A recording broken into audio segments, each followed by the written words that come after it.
without further ado, our final demo. I'll let you decide if we're saving the best for last.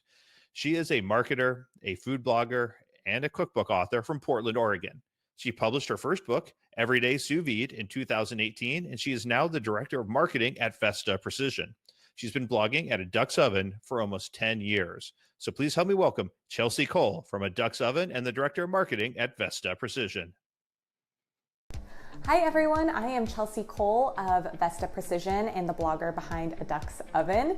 And today we are going to be making a chili, onion, garlic infused olive oil. So why use sous vide to infuse instead of just letting it sit down on the counter for a while? One, because it's way faster. Instead of letting this oil infuse for weeks and weeks on end, you can have it done in just an hour, which is pretty fantastic. So you're able to do it quickly because you're able to use heat from sous vide, which is awesome, and that allows the flavors to also get just a little bit more concentrated. At least I think so when I compare the two. And you know what? Let's face it, we all just love to sous vide things, so might as well sous vide this too. Okay, so today we are going to be making an oil that's inspired by chili onion crunch. So this is becoming a really popular condiment. You can find it at Trader Joe's as well as lots of other specialty grocers, and it is delicious. It's spicy, it's oniony, it's garlicky, and it's got a little bit of oil. This time we're just gonna go a little bit more oil heavy with it. So in addition to olive oil, I am also using red pepper flakes, minced garlic, dried minced garlic, and dried minced onion. So I'm opting for the dried versions just for a better concentration of flavor. These are a little tricky to find in your grocery store. You can find them, I get them from the Spice House, and you can order a lot of them online. So you're going to be looking for dried minced garlic and dried minced onion. So you can see over here, I have my water bath preheating with my Vesta Immersa Elite. And so you want to get it preheated to 155 while you're doing everything else. So to really get as much flavor from these spices as I can, I'm going to use this mortar and pestle just to break them up a little bit and let them start releasing their stuff a little bit better than just pouring them straight in the oil. So a little onion. I'm going to say I'm not doing a ton here, so I'm doing about a teaspoon of each ingredient. There we go. And then just crunch it up a little bit. So you want to at least use a decent quality olive oil here. You don't have to use the best stuff. Save the best stuff for when you're actually using it straight on a salad or dipping your bread in it or something. But I always love California Olive Ranch. They're a really good middle of the road olive oil, but use whatever you'd like here. Just make sure it's decent. So now I'm using this cute little jar and just gonna pour in those crunched up spices in there, just like that. And then I'm gonna top it with olive oil. So I do wanna make sure the jar will sink, so I'm topping it pretty high, but not getting, I'm probably leaving about a ½ inch from the top. And then you're gonna put the lid on. As we all know, if you've done a lot of sous vide cooking, when it comes to things in jars, never close the jar completely tight. We wanna do fingertip tight. So today we will be cooking this for just 1 hour, and then just gonna drop it in there. And it sinks, yay. Okay, so when it's done, I always grab a silicone glove to pull jars out and pull it out. Ta-da! And there you have it. So I love to use infused oils. One, I know this sounds boring, but if you're gonna have a salad, you might as well make it good. It makes a great salad dressing. I love to do it when I make like homemade dips, do a drizzle of it on top of the homemade dip. It's really, really good that way. I love to just straight up dip bread in it if it's a really, really good infusion. Finishing off any cooked proteins, any cooked veggies with a little bit of it. It's a great finisher. You can definitely use it like you would other oils in the beginning of the cooking process, but it's got such a nice flavor. I really, really like to use it at the end, just a little bit of the drizzle. I like that everyone's first takeaway is that the glove is an amazing, amazing use. I think we can bring Chelsea live for the Q&A here. I think that's something that maybe my co-founder Michael can make happen, I believe. I was just insulting him in our Slack channel, so we'll see if that upset him too much to pull Chelsea in here.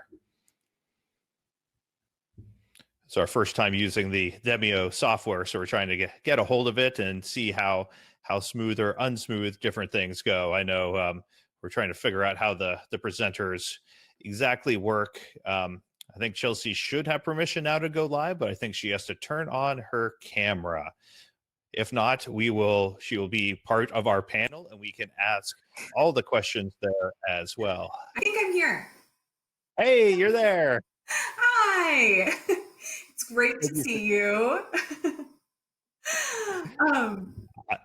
I love your demo there. That was great seeing the different ways that you can infuse the olive oil. Yeah, I mean, and honestly, this should be just like a template for basic infused oils. You could do this 1,000 different ways. Somebody asked, do you need to strain the oil? And that's kind of an added benefit of me using the dried minced spices is, I mean, even if you weren't, I would say the shelf life is just going to be a little bit shorter, but you could still leave everything in there.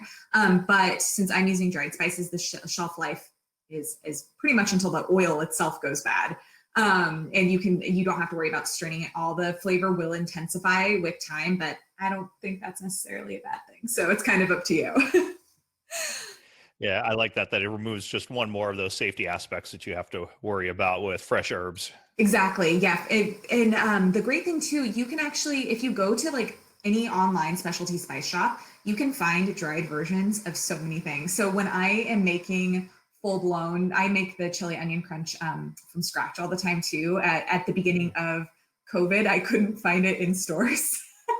And I was like, oh, this is my favorite condiment. I need to be able to make it. So I would buy the hard to find spices online. And so I actually even will buy dried minced red bell pepper and use that in there. And there's dried minced lemon peel. So if you wanted to do a lemon version of this, which would be excellent, you could use that. And Penzeys too has a lot of stuff. Yep, good point. Penzeys, the Spice House, I mean, any kind of online spice place will have anything you need. And what olive oil brand were you using there again? It's California Grove, I'm pretty sure. I always remember California. I just look at the one that's the green label that says California on it. And I'm mildly picky about olive oils.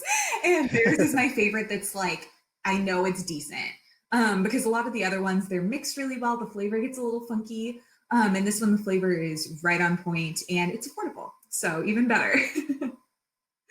So you said you like to drizzle it on dips a lot at your house. What's your favorite dip to drizzle it on? So just to stay on brand, I guess, one of my favorite dips lately has been, I essentially do equal parts, thank you, California olive ranch.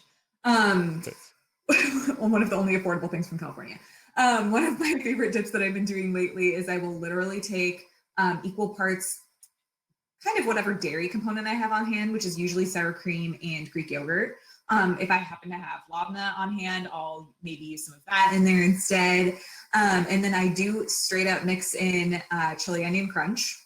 And then I'll do a little bit of salt as well. And then just do like a final drizzle on the top. And that's super, super good. Or a lot of times I'll make like a homemade French onion dip. And that's really good on there too, because it just adds a little kick of garlic and spicy, which is kind of nice on there. Like my husband is very annoying to me. He does not like French onion dip. And it is like one of my favorite, for me, I associate it with camping. And so whenever we go camping, I want to get it. And he's like, that's disgusting. It smells disgusting. That's terrible. But he will eat it if it's spicy. So this is my way of getting him to indulge with me. My wife's first solid food was French onion dip off of her dad. They were watching the Eagles game and he had some on a chip and like she would start sucking on the chip. So it's one of her favorite things, but I think she's a purist that if I put anything on top of it, I might get in trouble. She just wants the dried stoop mix and sour cream and that's it. I totally get that. I actually just saw a recipe going totally off track, but for sour cream and onion chicken that's inspired by French onion dip. And I think that sounds pretty good. So, hey, using one of those dips and then doing a little drizzle of one of these infused olive oils on it afterwards would be fabulous. Perfect. You'll have to send me a link to that recipe. I think yes. my wife would enjoy that as well. Yeah. We're going to be joining you on the panel, we're all joining each other on the panel coming up in about 5 or 8 minutes. So we will call it a demo complete over here. I think that was great, Chelsea. Always amazing information, and I love your combination of flavors in that oil. It's definitely one that I'm going to have to try. And everyone else, join us over at the panel. We will get situated over there, and then we'll be going live probably around 5 o'clock. I think right about on time-ish. So not bad for us. So thank you for joining us for the demo part of the showcase. We had a great time. If you like Chelsea's presentation, make sure to give her some love in the comments. Let her know.